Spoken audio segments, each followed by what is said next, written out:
Yo, what's up, bad boys? Is this the Battlefield 2042 that we didn't get? Because definitely this feels like a sequel to Battlefield 2042. Of course, we do have some more gadgets and some more abilities, and they are tied to a specific class. For the medic, for the engineer, the recon. We also have a class that feels like McKay, and the game overall feels that it has a lot of potential. Did get access to alpha, pre-alpha test, and managed to try the game a little bit. Of course, my laptop can barely handle this game. It is a 1080p laptop and running on medium, and basically you barely see people on the map. But the game is very detailed and it has a lot of customization into it and a lot of guns. Plus, actually has the real names of the guns too. I do love the fact that you can change the magnification of your optical sight. You can make it with zoom or without zoom, and you have two options. And the way you do it, you press calibrate and you have the zoom when you actually watch through the optical scope. And you have the pupil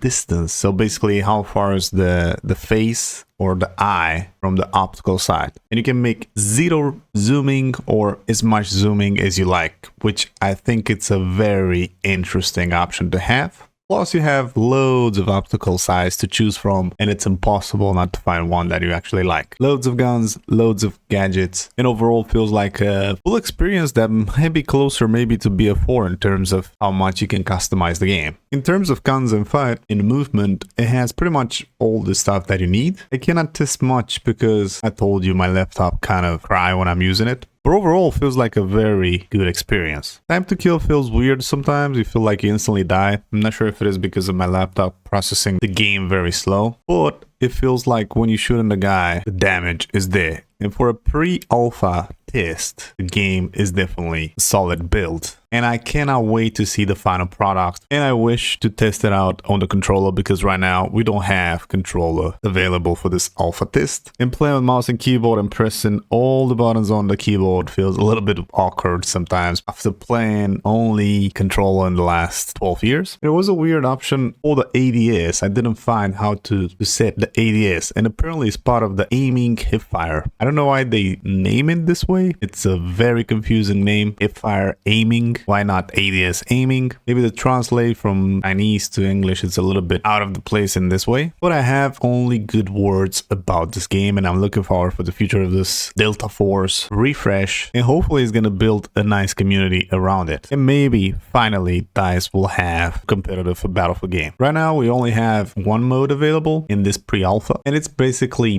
breakthrough. Sometimes the vehicles feels overpowered, but you also have a lot of customizations for that. Menu overall in the customization feels almost similar to Battlefield 2042 in terms of what you can attach on each vehicle. So far we have a tank, we have a LVG, we have an assault vehicle, which is a transport vehicle, LAV, we also have FSV wheeled tank destroyer, and assault helicopter. You can build your own loadouts and you can customize pretty much everything in terms of looks, for the guns, for the vehicles, and it has all the jazz that an FPS game has, including daily challenges. But now the match is only PC, but I heard in the future it's going to be on console. I'm not sure if console only and crossplay, but it'll be nice to have console only and crossplay as an option. But what do you guys think about it? Do you think Battlefield 2042 will slowly die after this game will release? Or do you think Battlefield players will stay with 2042 and new players will join into this new Delta Force? For my personal opinion, I think a lot of players from Battlefield 2042 will jump into this game. There's a lot of things to do, a lot of things to discover, a lot of progress to do, a lot of unlocks to do, and a lot of customization. You literally can make the game the way you want in terms of like customize your gun, customize the looks, and you can calibrate pretty much everything. You can build your own loadouts. In the operators, some of them has weird abilities like the D-Wolf with the triple blaster. It's basically a gadget on the arm and it throws 3 grenades or 4 grenades. Plus the ability to run very fast with the acceleration motorized kiloton. Has tactical smoke and tactical slide. It's the only class that that has the tactical slide apparently. So it's like a different version of McKay. Then we got the Stinger, which is the medic or the assault class from Battlefield 2042. And it has the heals, it has the smoke screen. It's like a drone that is just creating a trail in a direction that you shoot. And it also has the ability to revive. If in case you have a problem with a tank, you go with the ship herd and you have the rocket launcher so you can shoot with it. You can also shoot with a Stinger, with the Eagle for the